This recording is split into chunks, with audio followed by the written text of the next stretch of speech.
Sis called the morning after the Watanagashi festival to tell me that the curse had struck again for the fourth time. The victim was the evil aunt who was harassing Satoshi-kun and Sadako. Satoshi-kun's suffering should be over now, since the problem was with Sadako and the aunt's relationship to begin with.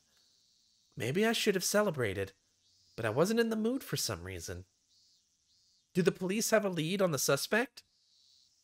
Sis went quiet when I asked that. I don't know. Ooishi seems to be questioning people in the neighborhood. He thinks the culprit is somebody close to the victim. Being identical twins, Sis and I think very much alike. If I suspected Satoshi-kun of being the murderer, so would she. Because of this, I didn't have to mention the obvious.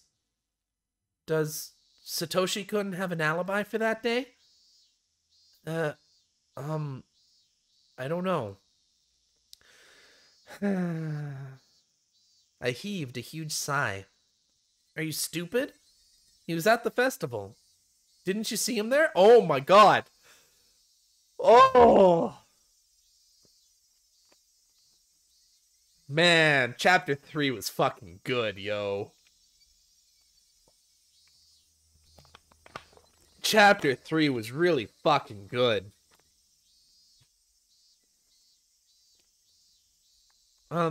Yeah, right. I'm sorry, I didn't realize that. I heaved another sigh. Sis was stupid enough to forget to make an alibi for him, even though the murder of his aunt alone would raise enough suspicion. So that means he did do it? That's not important now. The problem is whether he has an alibi or not. Well, the police are going to come here later. I'll tell them I was with him at the festival. Sis, lying out of the blue like that won't work. If you haven't done anything to ensure his alibi, it's too late now. Please, just be honest with them. I can't trust your acting skills. You might raise more suspicion if you make something up on the spot. Yeah, sorry. She sounded depressed. I was the one who should have been depressed. Mion usually handles things well, but she's not too good with emergencies. I was left worried for the future of the Sonozaki family. Mion must have been embarrassed. She soon changed the subject. I guess you haven't been able to work lately, have you? You're right, I haven't. Thanks to you. I'm sorry about that. I'll hide somewhere until tonight, so maybe you can work today? Sis had been appearing in public places during festival preparations and whatnot. As a result, I hadn't been able to pretend to be her. I hadn't been able to work. As someone who had to support myself, it was a bit of a pain. To be honest, I didn't feel like working. But I couldn't afford to be sitting around either. When I locked my apartment door before leaving, the door of the next apartment over opened and Kazai appeared. Shion-san, are you heading out? Yeah, I'm going to work since Sis gave me time until tonight. Can you give me a ride? Shion-san, wouldn't it be safer for you to take a few days off? The police seem to be staking out the main house. I don't think it's a good idea to leave. I appreciate your concern, but I have to make money to survive. Kazai might suggest he'd donate money to my cause. However, I had sworn to myself when I started living here that I wouldn't depend on Kazai. While I don't obey anyone else's rules, I stick to my own. Kazai could tell that I was adamant in my decision. So, after repeating himself a couple of times as a formal procedure, he decided to give me a ride after all. Every time we went to my uncle's store by car, we stopped at this traffic light. I knew it was going to happen again, but it still irritated me. Pedestrians passed by in front of the car. I was startled to see that one of them looked like Satoshi-kun. It was him. Though I'd spoken with him on the phone just a couple of days before, it had been a while since I saw him last. Kazai, sorry, but could you tell my uncle that I can't come today? I'm getting off here. What? Shion-san! Kazai looked taken aback, but I got out of the car regardless. The light turned green. The car behind him honked while Kazai was shouting at me, so we had to start moving. Satoshi-kun was on his bike, but he was going really slowly. I caught up with him in a flash and tapped him on the back. Hello. I'm surprised to see you in Okinomiya, Satoshi-kun. If I talked to him with a smile, he might smile back. So I smiled as brightly as I could. Mion. He looked tired as always, but as I could tell, he was trying to smile back. My worries suddenly disappeared. I was certain I looked happy. I was aware of that myself, so it must have been obvious to Satoshi-kun. I don't know the circumstances, but you look happy. Yeah, I am happy. I'm happy because you look happy. When I teased him, he looked a bit embarrassed. It was like we were back in the good old days. I felt even happier than before. What's going on, Satoshi-kun? Did something good happen? Not really. My aunt died, and I have to deal with the police and the neighbors. I might have asked something dumb. He seemed to be okay with it, though. He'd frowned a bit at first, but Satoshi-kun continued smiling gently. He looked worn out, but satisfied, like he had accomplished something great.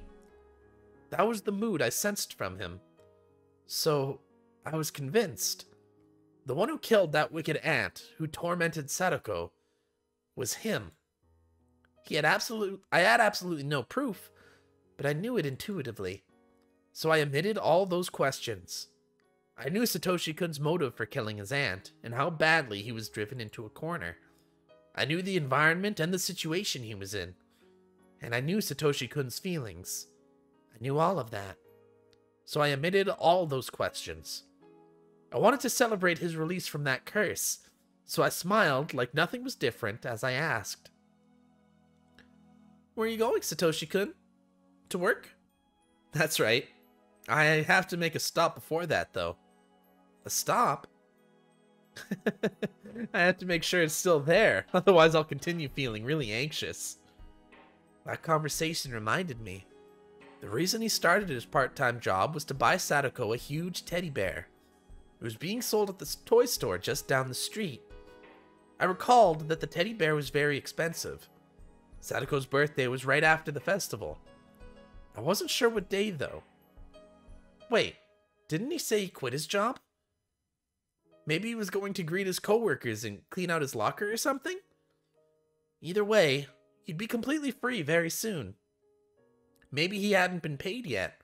That's why he wanted to check if they still had the teddy bear.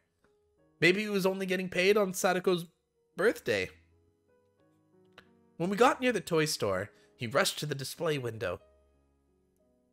He looked relieved that it hadn't been sold yet. Good, good.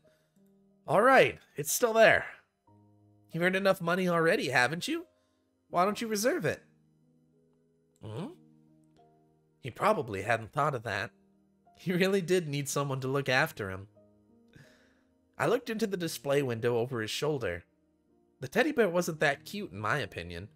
It looked huge and cramped in the middle of the store's showcase. Really, it looked more like a display model than an item for sale. I don't see a price tag. Is that really for sale? How much is it? Yeah, I'm sure they sell it. What about the price? Does it fit your budget? It's alright. I already checked. Satoshi-kun thought I was teasing him again. He pouted and looked a little sulky. There's no problem then. Why don't you go reserve it now? Then you won't have to feel anxious anymore. We entered the store and looked for a clerk. Is anybody here? Nice. Maybe you can get it without paying. No, Mion. Stealing is bad. I'm just kidding. Trying to make you laugh. Do you think I'd really do that? No. Sorry. Satoshi-kun smiled apologetically. I puffed up my cheeks to tease him. It had really been a while since the last time we did this. In between those times, many undesirable things happened that I wanted to forget. But now I felt as though all those things simply vanished into the air around us. I found an old person napping in the back. He must be the clerk, I thought. He looked to be fast asleep. Excuse me, you work here, right? I poked his shoulder, but he didn't look like he was going to wake up. When I did that, a middle-aged woman wearing an apron came in. Grandpa, you fell asleep again. We have customers. I'm really sorry, you two. He's been very flaky, you know. The middle-aged woman shook the old man awake and told him to go back to the living room. She went to the cash register after that. That was so embarrassing. So, how can I help you? I'd like to reserve something. That big teddy bear in the display window. Oh, that one? Are you sure? That one is really expensive. You know that, right? Yes. I think I have enough. He'll get paid really soon, so he'd like to reserve it. The woman looked a bit hesitant at first, but she eventually wrote down Satoshi-kun's name and accepted the reservation. Satoshi-kun received a slip of paper. See? You don't have to worry about the teddy bear anymore. Yeah. I'll get paid soon, too. I feel relieved now. He would have kept coming to check every day if he hadn't done this now. He would have spent his time needlessly worrying. Satoshi-kun looked very relieved indeed. I should have done it sooner. Usually, people do that right away when they want something. It's very rare for somebody not to think of that. It's so very fun to tease him. Those painful days seemed unbelievable now. Satoshi-kun looked like he'd forgotten everything that happened up until yesterday. Anyway, thanks. Satoshi-kun held out his hand to touch my head. Was he going to stroke it? I felt my face reddening already. Even before he touched my head, I felt tingly, remembering the last time. I didn't care about the murder, or whatever else happened. As long as Satoshi-kun had his freedom, everything would be alright. I'd be content as long as we could live happily from today onward. But Satoshi-kun's hand never reached my head. I slowly opened my eyes, only to realize that the situation had drastically changed. There were 4 men in suits blocking our way. It looked as though they'd been waiting for us to exit the toy store. Hello, hello. The oldest of the 4 men stepped forward while smirking. I'd never met this man, but it looked like he knew both Mion and Satoshi-kun. He was probably a cop. I ran a search for information in my head, and found some right away. Good to see both of you. Hojo-san and Sonosaki-san. I'm sorry to bother you at a time like this. This must be Kuraudo Ooishi, the cop who's investigating the series of mysterious deaths. He thinks that the Sonozaki family is behind all of the cases. In other words, he's an enemy of the Sonozaki family. He has deep connections with other investigation divisions in the police force, and likes to nose around the businesses in this area. He annoys the Sonozaki family enough as it is by interfering with its Yakuza business, let alone his suspicions on the series of mysterious deaths. Naturally, as the family's successor, he's not a welcome figure to Mion Sonozaki. I tried to imagine how Sis would react. Oh, Ooishi-san. Thank you for working hard for our safety. Oh, the 4 of you want something from this toy store? A doll, maybe? Pfft. I know what they want, and it's not a toy. It's probably not me, either. They want Satoshi-kun. I took a look at Satoshi-kun. He seemed a bit uncomfortable. The other 3 cops loosely surrounded us to prevent our escape. Hojo-san, I'd like to talk to you about something. What for? Are you taking him to the station? You don't have to go with them, Satoshi-kun. Let's get out of here. I pushed on his shoulder, but he just stood there, looking pale and bewildered. Bewildered? No, he actually looked resigned. Then I recalled Sis's mistake. It's obvious that he killed his aunt from the circumstances. You don't even have to look at the crime scene. How could Mion have failed to create an alibi? That stupid Mion must have spoken to the police without making anything up at all. She must have not told them that she knew where Satoshi-kun was. If she hadn't done anything, the villagers wouldn't work to help her. It was just a matter of time until the police uncovered Satoshi-kun's complete lack of an alibi. The police were trying to corner him and lead him to confess. I looked at Satoshi-kun's face once again. He looked like a dead man. He probably didn't know he could refuse to be interrogated. If he was taken to the station and grilled by Ooishi, he'd confess in a minute. Somebody had to protect him. Nobody had ever been there for him. I had to step up now. But how? Would it be possible to alter what Mion had already told them, saying it was a mistake? That wasn't going to work. If I had more time, I'd come up with an excellent idea, but I didn't have that much time at all. To pressure him, the cops were drawing nearer. Satoshi-kun must have felt intimidated. He might end up turning himself in due to the pressure, while I'm stuck trying to come up with something. I have to do something now. I have to say something. Otherwise, Satoshi-kun might give in. I have to save him. Ooishi drew nearer. Satoshi-kun fell back. It won't take much time. Come on, don't be scared.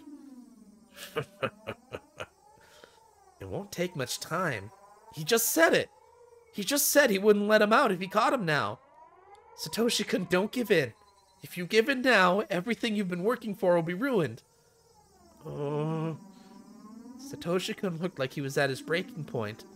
Ooishi was clearly aware of it. Ooishi smirked and held out his arm to grab Satoshi-kun's shoulder. I felt electrified when I saw that. That hand shouldn't be allowed to touch Satoshi-kun. The moment Ooishi touched his shoulder, he'd give in. He'd go to the police station and confess everything. Do you want to know his alibi? Ooishi turned his face toward me, his hand left hanging in the air. I wasn't very prepared for this. I just had to stop Ooishi, no matter what. I only needed to gain some time. It didn't really matter what I said. That's right. I want to get Hojo-san's alibi. We must not be doing our jobs. We can't seem to confirm his whereabouts at the time of the crime. It's shameful, but we decided to question him in person. You don't have to ask him. I can confirm his alibi. Oh, really? That'd help. You already told me that you were at the festival that night, and many people can confirm it. It'd be easier if we could confirm that Hojo-san was with you.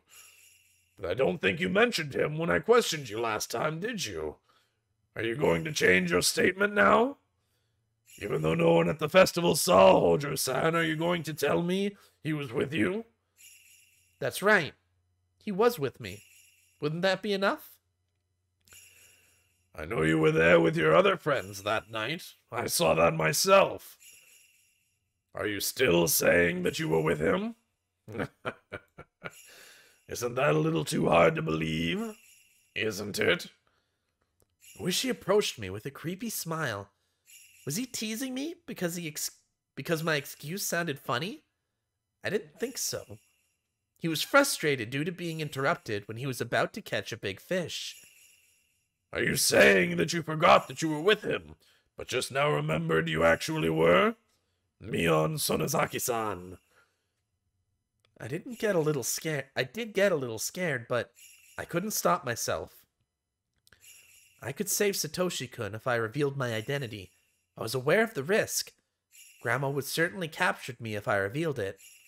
I didn't think of the consequences after that. I'm not Mion Sonozaki. I didn't go to the Watanagashi festival in the first place. Satoshi-kun and I were talking in a restaurant in Okinomiya at that time. The name of the place is Angel Mort. You can confirm that with the owner if you want. Ooishi was still smirking, but he apparently felt confused. What are you saying? If you aren't Mion, then who are you? I'm Shion Sonozaki, Mion's twin sister. Pleasure to meet you, Ooishi-san. Ooishi looked perplexed, like he didn't believe what I'd said. He frowned. I didn't know Mion Sonozaki-san had a twin sister. Are you trying to fool me? Not at all. Why don't you check my family register or whatever? Should I call Sis? All the cops look bewildered now. Shion Sonozaki-san. Yes, that's me. Is there anything wrong? Can you come with us? If you're testifying that you were with Hojo-san that night, I'll have to talk to you too. Sure thing. Please go easy on us. The cops gathered at their car and started discussing something. Looked like they never expected this to happen. I hoped to be able to fake Satoshi-kun's alibi for at least a little while. It shouldn't be too difficult to talk to Sis about this, then forge up an alibi together.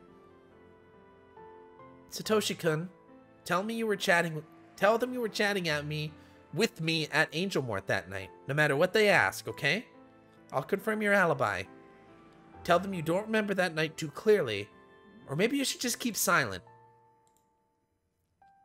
Satoshi-kun wore a startled expression. Though I was telling him something important, he'd apparently decided not to listen. Can you hear me, Satoshi-kun? You can't mess this up, okay? Okay. He must have been feeling deceived. No wonder. I just confessed that I wasn't Mion, but her twin sister. I really had been deceiving him. Are you upset? Why? Because I've been fooling you. Satoshi-kun started laughing. I didn't know why he'd laugh, because he wasn't the type of person who would laugh in order to hide something. I finally understand why you were weird sometimes in class. I'd been thinking it was a bit strange. Aren't you upset that I've been fooling you? Satoshi-kun looked puzzled. It was like he didn't know whether he should be upset about it or not. Maybe he was only pretending to be that way. So, this isn't the first time we've met, is it? Well, yes, that's right. Okay. How do you write your name? With the characters for poetry and sound. Shion. Huh. Huh? That's a beautiful name. Could you please come with us to the station? We can get you instant coffee or tea if you'd like. Oh!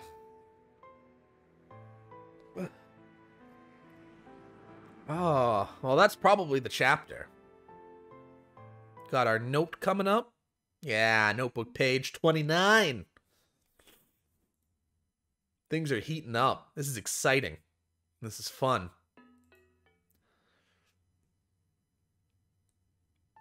Either Satoshi-kun was smart or very lucky. Or maybe it wasn't him. The police found nothing at the crime scene to indicate his involvement in the murder. Yet, Satoshi-kun was still the prime suspect. Considering his home environment, he had a strong enough motive. He had no alibi. The police had everything other than physical evidence. It wasn't surprising that Ooishi took a chance. He probably didn't expect me to step in.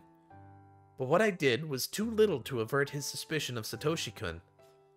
Ooishi believed that Satoshi-kun did it. He was waiting for Satoshi-kun to fall apart and confess. That's what both Ooishi and I were thinking. But that hypothesis was destroyed later on. I'll not talk about it now, but Ooishi's theory will be disproven, and the police will be thrown into shock. A question comes to mind. That is, who saved Satoshi-kun? I can only think of the possibility that the Sonozaki family invented the culprit. Oh. Man. Chapter 3 was so good. This is such a good follow-up to Chapter 3. Absolutely incredible. The gang building an alibi for Keiichi out of nowhere just to cover for him like they failed to do for Satoshi. That's incredible. That is such a fantastic touch.